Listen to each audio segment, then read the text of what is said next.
If I could just do a board slide on a handrail, I'd be so happy. And I'm going to do some skating here tonight, here with my kids. This is right across from where we live.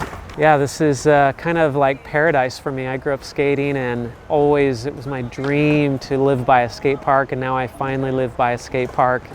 Right across the street, I can just walk over here and go skating whenever I want. It's awesome. Except I'm still too busy to go skate whenever I want. But 2 days a week. I've got it planned, it's on the calendar. I come here 2 days a week and go skating. 你好。高兴认识你。你说英文？我英文不是特别好。我说中文不好。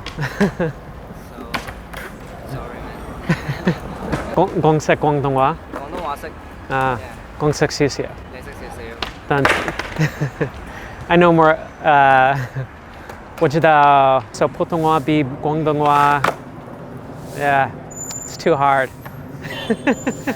I grew up with a mini ramp in my backyard, so I like a little transition. Also, you can just go into the bowl and start skating before you're warmed up.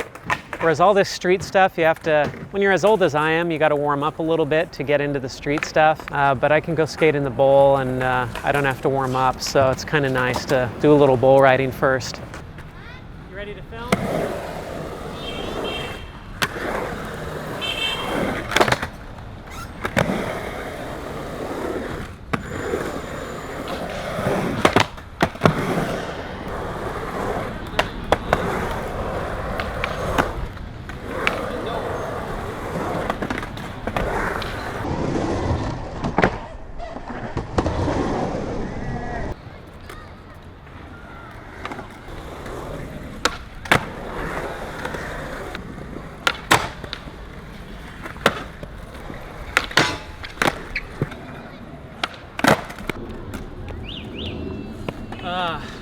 So much easier when I was younger.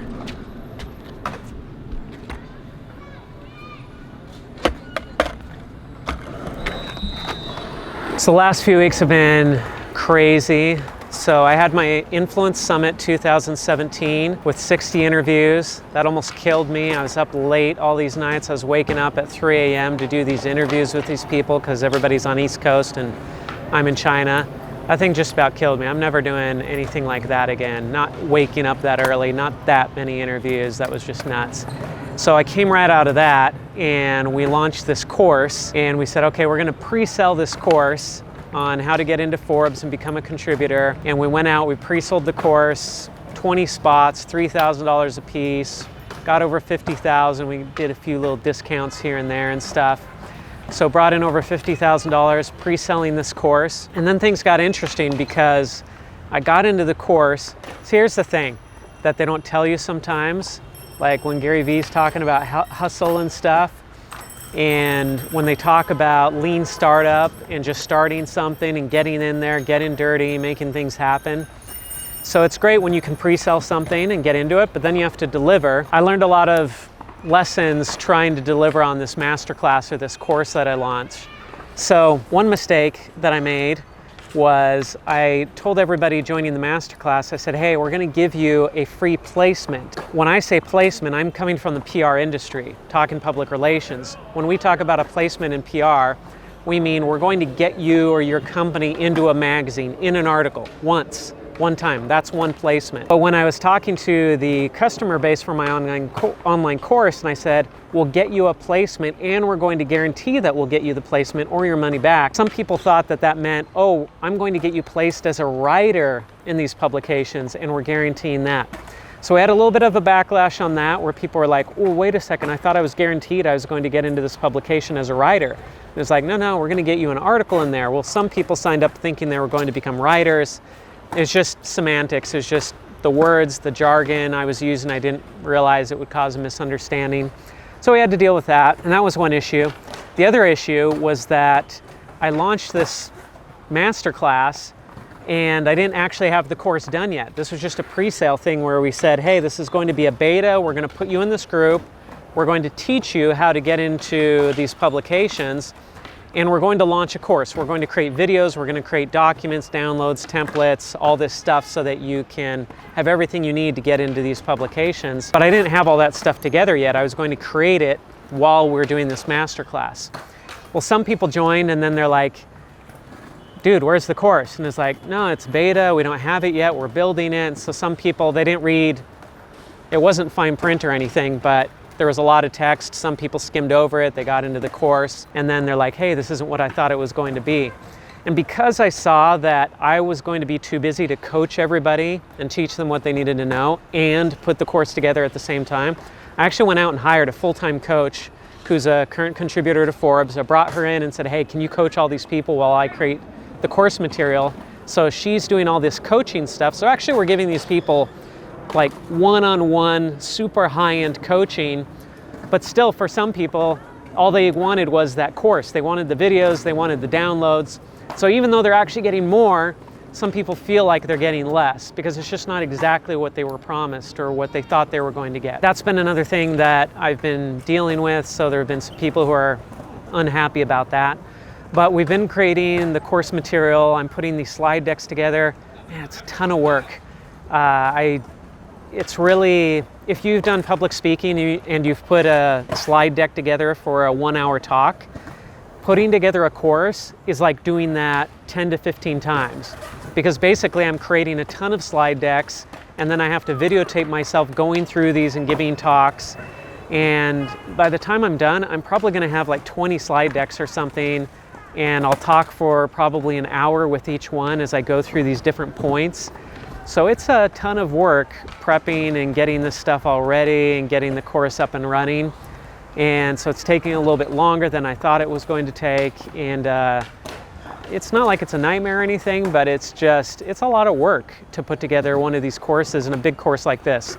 This is a high-end course. We're selling it for $6,000 now. That's the full price. The $3,000 price we did earlier was a 50% off discount. So we're selling this for $6,000. It's a lot of work going into it. Plus with the $6,000, we do the live coaching still. We do editing, we do all this stuff. So it's turned out to be a ton of work, and that's what I've been the busiest with lately. Been working, well, not working, but MWI is really going well. It's been exciting to see that. Really, I've been trying to make myself unnecessary with MWI, because if you're necessary to your business, then your business can't scale because you have to be involved with it and you run out of time, and that's the limits of how far your business can grow. So about really from the beginning, well, not the beginning, but when I brought on Corey Blake as my partner in 2013, I said, okay, I'm going to train Corey and I'm going to get him ready to take over this business. And that was the goal from day one, bringing Corey in, was that he would take over someday and that I wouldn't have to be full-time in the business, because I want to go back to school, I want to do other stuff. There are other things that I have planned. And also I knew that if I could bring somebody in and I could put them in charge and it worked out and they did as good of a job as I did or better, then I knew I had created something that could outlast me and that could grow and that could get bigger. So Corey came in, perfect fit, took over. Then we brought Curtis Kildew in. Curtis Kildew has now taken over a lot of stuff, and so Corey and Curtis and all these other people are just killing it. And the business has grown. We're up to like 35 people now, and we've got a system in place and a model in place where it can grow really indefinitely. We can set up offices around the world now, and so we could have 10 people in Australia and 10 people in the UK and 10 people in Singapore. We could have these offices of 10, 20, 30 people all over the world, and it would be manageable. We would know how to manage that pretty well. So now we're at this stage where we're saying, okay, now it's time to grow, now it's time to scale. And so not this year, 2017, but 2016 was really our year of figuring out process and systems. How do you manage this company that's growing, and how do you manage teams of 10, 15 people? And then 2016 became the year of getting profitable. We weren't 2017. 2016, we were not very profitable. 2017 was, okay, we've got to get finances under control. We read this book, Profit First, by Mike Michalowicz, which was just awesome. And then this other book, Scaling Up, by Vern Harnish. And those two books have become our Bibles, essentially, for running the business. And Profit First we went from, in 2016, it was like a $30,000 loss, to now in 2017, we're looking at it's a couple $100,000 profit. I mean, it's awesome. Like in 1 year, like really turned it around in a big way. It's been great. And that's all credit to Curtis and Corey and the team over there. I didn't do any of this stuff. I've been hands off because this year, my goal was to get out of the business. Not out of the business, but make myself unnecessary so that I could do stuff where I could add value rather than just doing the day-to-day stuff that needs to be done. I went to Corey and Curtis. I was like, hey, I want to make myself unnecessary. How do we get me out of this so that I don't have to be involved? Because that's going to give us the processes and systems so that we can grow and scale.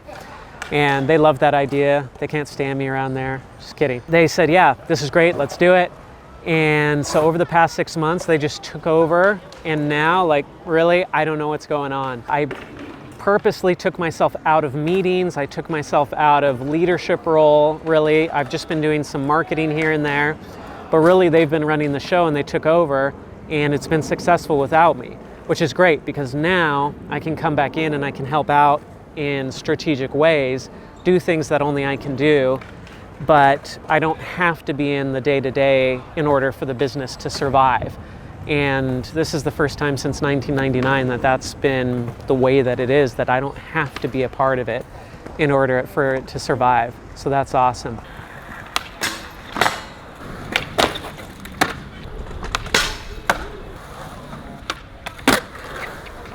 Next month, I'm going to Israel for the first time. I'm going to be speaking at the Video Trends for 2018 conference in Tel Aviv. Never been to Israel. I've been to the Middle East before, but not Israel. So that's going to be super fun. Super excited to go there. December 8th or something, I'll be there. December 12th is the day that I'm on stage. I'll be moderating a panel of CMOs there. Got the CMO of Purple, the mattress company, coming over, my friend Alex MacArthur, and got some other CMOs who are going to be on that panel. Going to do some workshops and stuff in Tel Aviv, talk about marketing and influence type stuff. The main thing I'm working on is this course, trying to make space for a bunch of other stuff. And it's hard to prioritize and keep time straight. There's so many emails coming in. So one thing I started doing that's been helping a lot this week, I've been experimenting. This one switch has been so helpful this week, which is, they always say that you should not wake up and go straight to email, right? Like everybody says this, like don't wake up and go right into email. Do your most important stuff first. And I always heard this and I was always like, yeah, whatever. But I'm in China, I wake up, there are a bunch of emails that need to be responded to. I need to get to this stuff. And so typically I'd go to email first because I'm waking up when it's like 6 p.m. in the US, like I need to respond to people so that I don't lose a day. So I would wake up and maybe I'd have my morning routine, but then I'd go straight into email and then I'd just be busy all day. Well, I'm trying to get this course done and every day I get in my email and then at 4 o'clock I'm like, oh, I haven't done any course stuff. And then I'll scramble for an hour, I barely get anything done. And then I'm like, man, like another day I didn't get anything done except just answering emails and there's no light at the end of that tunnel. So I switched this around. I said, all right, I'm going to wake up. I'm not going to check email. I'm just going to work on the course. And then at 4, maybe 3 o'clock, 4 p.m., then I'm going to scramble to answer emails instead of scrambling to get the course stuff done. So I started doing this week. Man, I've been getting so much stuff done. And I'm still, I'm a little bit behind on email, but like, it's okay. Like, it's manageable. I'm doing okay, but I'm getting so much stuff done on the course and other things that I've been trying to get done for a month or two now and have made no progress on, but now it's finally getting done. So, man, I mean, maybe I'm an idiot and everybody else already knows this, but that's been a game changer for me just to switch that, do the most important stuff in the morning and just leave email for the end of the day. That's been huge for me. So I would skate for like 20 minutes without stopping. I'd just keep on going and going and going.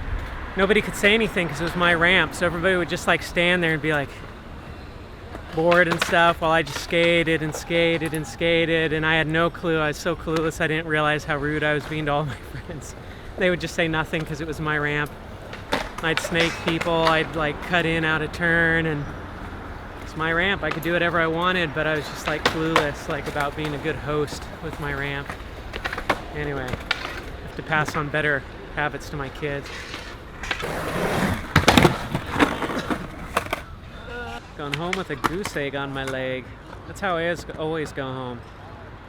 Had 2 broken arms, about 50 sprained ankles, and all sorts of other injuries. That's the only way you go home, is when you get hurt and you can't skate anymore. So I'm going home today, and pretty much every other time I skate. That's the only thing that stops me. And bedtime for the kids. Josh.